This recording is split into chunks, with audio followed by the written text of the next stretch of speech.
मैं जब दोबारा इंटरव्यू दे रहा था तो एक वहां पे और महाशय थे, एक साइकोलॉजिस्ट होता है इंटरव्यू में, आईएएस के साइकोलॉजिस्ट होता है, वो कुछ ज्यादा करता नहीं, आपको देखता रहता है कि क्या कर रहा है इसका।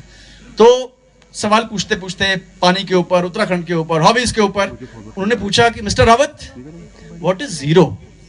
तो मैंने कहा सर इन व्हाट सेंस, मतलब जीरो पूछ रहे हैं तो क्या, किस तात्पर्य क्या जीरो का, क्योंकि मेरा एक सब्जेक्ट फिलॉसफी था, फिलॉसफी में जीरो की एक फिलॉसफी होती है, तो मुझे लगा हो सकता है उसी के बारे में पूछ रहा हूँ। कहते हैं नहीं, कहते हैं आप में ये बताइए कि हम जीरो से क्या सीख सकते हैं।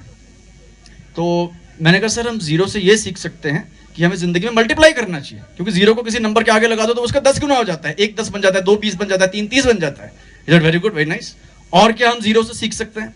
I told him sir zero से हम सीख सकते हैं कि हमें जिंदगी में हमेशा न्यूट्रल रहना चाहिए, क्योंकि जीरो किसी को जोड़ दो तो वही नंबर रहता है, जीरो से कुछ घटा दो, एक से तो जीरो किसी घटा दो तो भी वही नंबर रहता है, तो आप तटस्थ रहना सीख सकते हैं, यू कैन बी न्यूट्रल।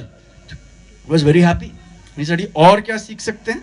मैंने कहा सर और हम ये भी सीख सकते हैं कि जीरो का मतलब है कुछ नहीं, इसलिए हमें ध्यान रखना चाहिए हमें इसके नीचे तो कम से कम नहीं गिरना है, इसके तो ऊपर ही रहना है। so, अब ये बताइए कि किसी कोचिंग इंस्टीट्यूट में या खुद तैयारी करते हुए क्या आपको कोई ये पढ़ाएगा कि आपसे सवाल पूछा जाएगा इस एग्जाम में? कभी भी नहीं पूछा जाएगा, ना आपको कोई सिखाएगा। वहीं पे पूछा, वहीं पे आपने जवाब दिया। जिंदगी भी ऐसी होती है, it will throw such surprises at you that text books will not help you.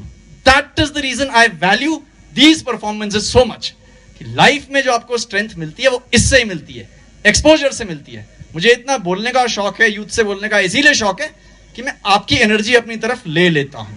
And we are an immensely young nation, we are the youngest